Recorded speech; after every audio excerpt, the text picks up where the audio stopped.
My name is Jake. I'm 28, and I serve as a lieutenant in the United States Air Force. But this story isn't about my rank or my service. It's about the man who shaped every part of who I am. The man who raised me taught me discipline, taught me what it means to be honorable. That man is my grandfather, Colonel Martin Cooper, retired Air Force. He wasn't just my grandpa. He was my compass, my anchor, my entire sense of right and wrong.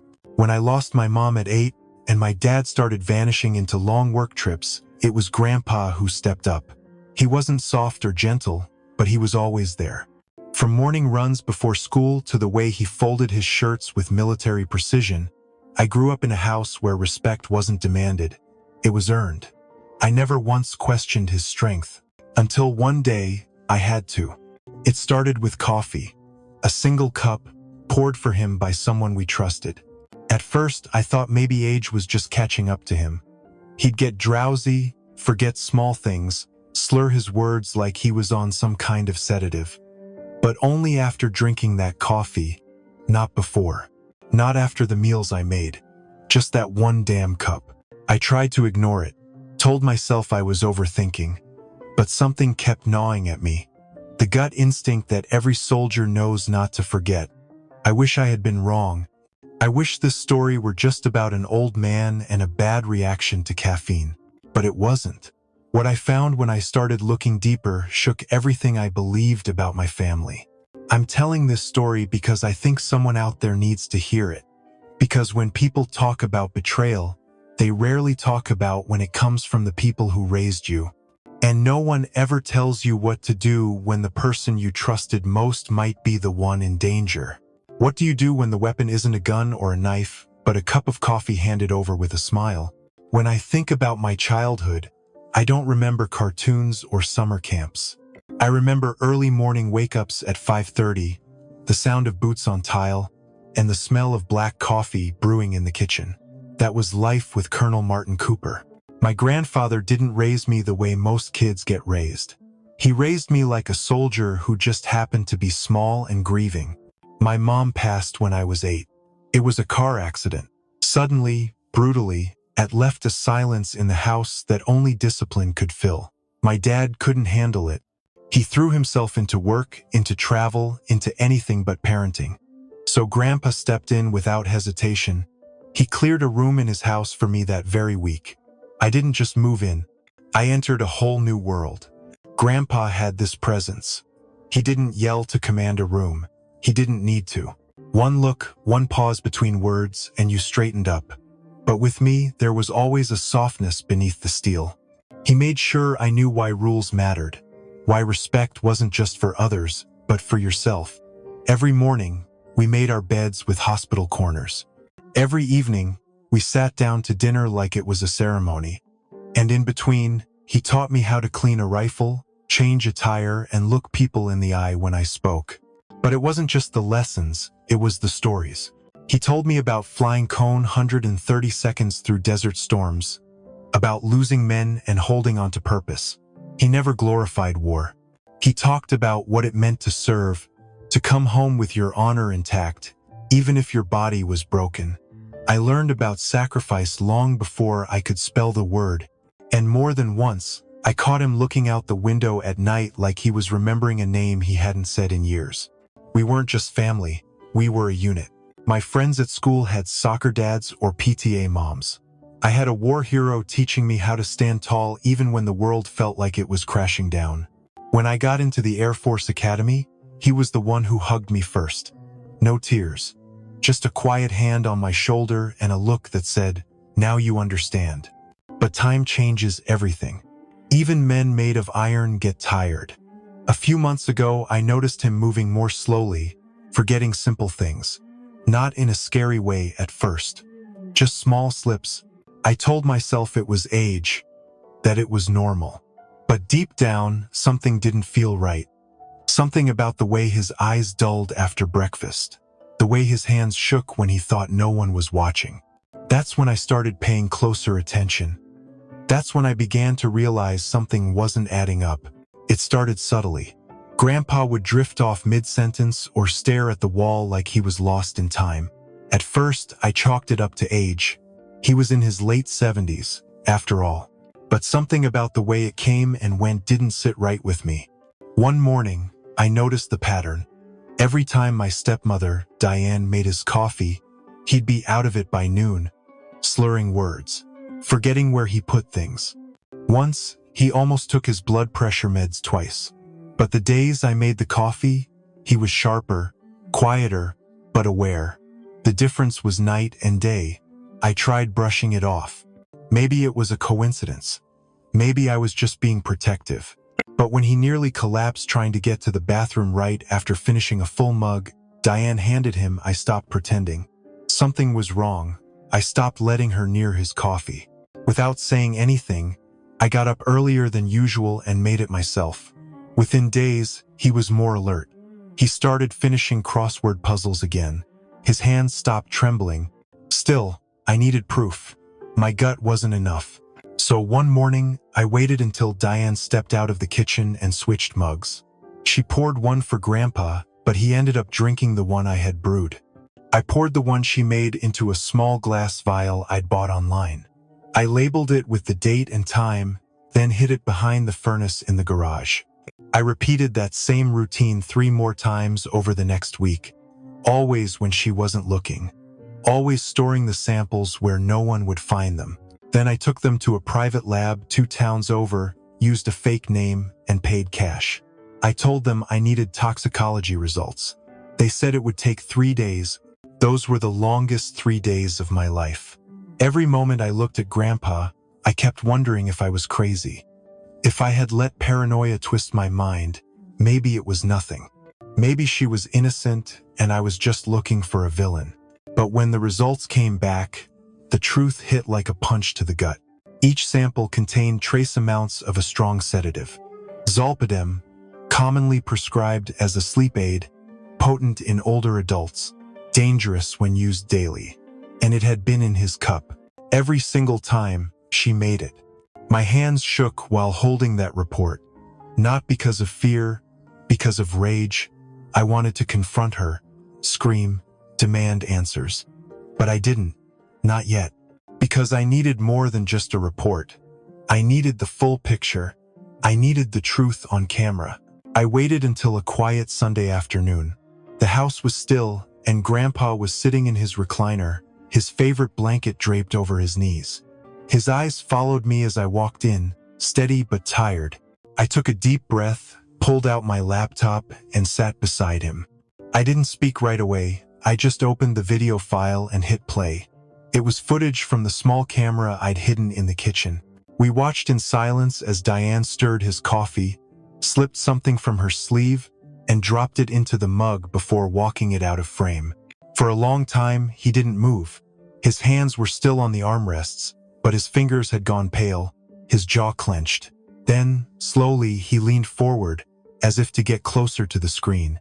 When the video ended, he didn't say anything. I waited, my heart was pounding.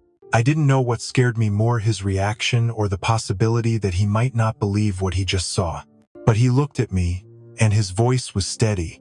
He asked if I had more. I nodded and showed him the other clips, the lab results, and the calendar I kept with notes about his symptoms.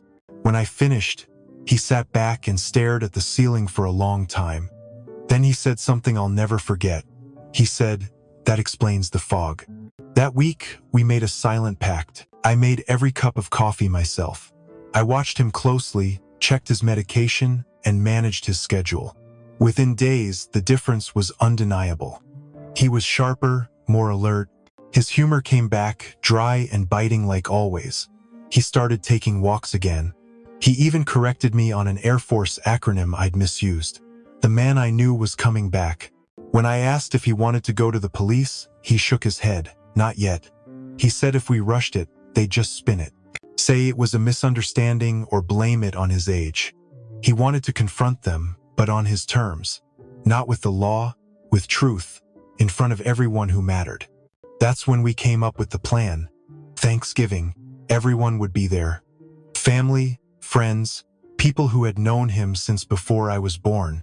It would be the perfect stage. The perfect moment for them to show their true faces. I worried it was too much for him, but he just smiled and said, "I was flying combat missions before your father could walk. I can handle a dinner party." And in that moment, I saw not a frail old man, but the colonel I had always known. The man who taught me that strength isn't always loud. Sometimes, it's choosing to stand still while others unravel. We sent the invitations out 2 weeks in advance. Nothing flashy, just a simple email from me, saying we'd be hosting Thanksgiving this year at Grandpa's place. Everyone was thrilled. It had been a while since the whole family got together, and no one suspected a thing. That was the point. Grandpa played his part perfectly. He moved a little slower around them, kept his sentences short, let his hands tremble just enough. Diane offered to bring desserts and wine. Dad joked about carving the turkey. I smiled through all of it, while my chest stayed tight the entire time. We weren't just planning a holiday dinner, we were setting the stage. And the actors didn't even know the play was about them. The day before, I ran final tests on the projector.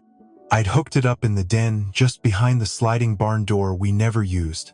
The clips were loaded onto a secure drive, labeled plainly as family memories. I even added a few real photos and home videos up front to make it feel authentic, just long enough to get their guard down before the footage switched. That night, Grandpa and I went over everything. Who would be sitting where? When he'd signal me? What he'd say once the video ended? I could feel my pulse in my neck just thinking about it. He looked calm, focused. He wasn't fueled by revenge.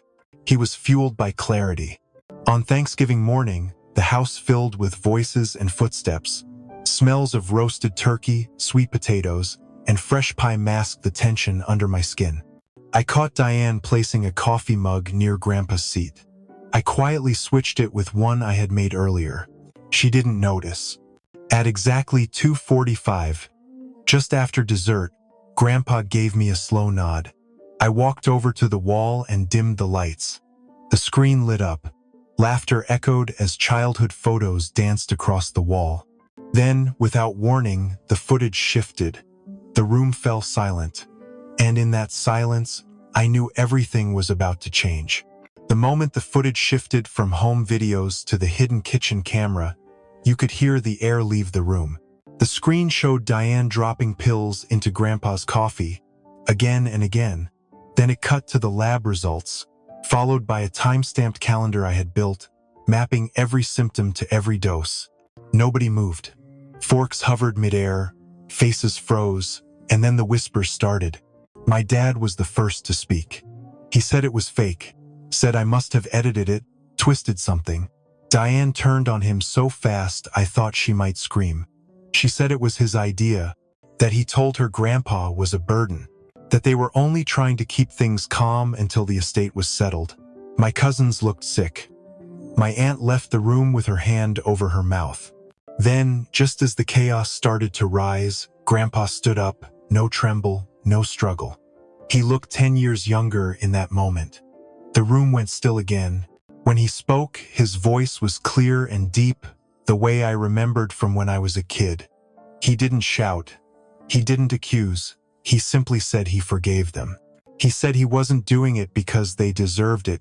He was doing it because holding on to hate poisons the one carrying it. He looked my dad in the eyes and said he still hoped he'd find his way back. He looked at Diane and told her he pitied her. And then he sat down. Nobody said a word, not even a breath.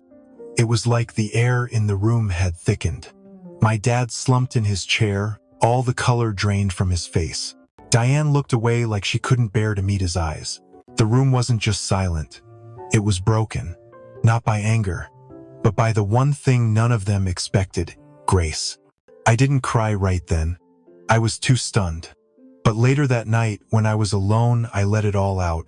Not because of what they did, but because of what he chose not to do. That moment taught me more about strength than any war story he ever told. In the weeks that followed, Grandpa grew stronger. He started waking up earlier, taking long walks, and making his own breakfast again. The fog that had hung over him for months was gone.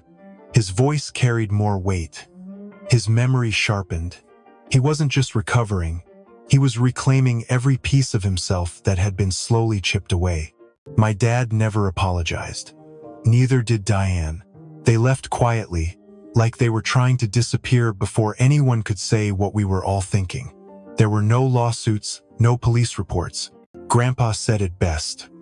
Let them carry the weight of what they did. We'll carry peace. Still, I struggled with guilt.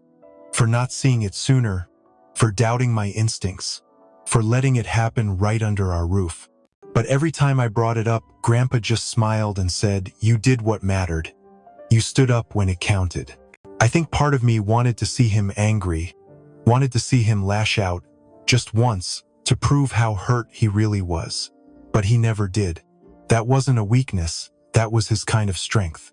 The kind I'm still trying to live up to. Forgiveness isn't easy. It doesn't mean forgetting.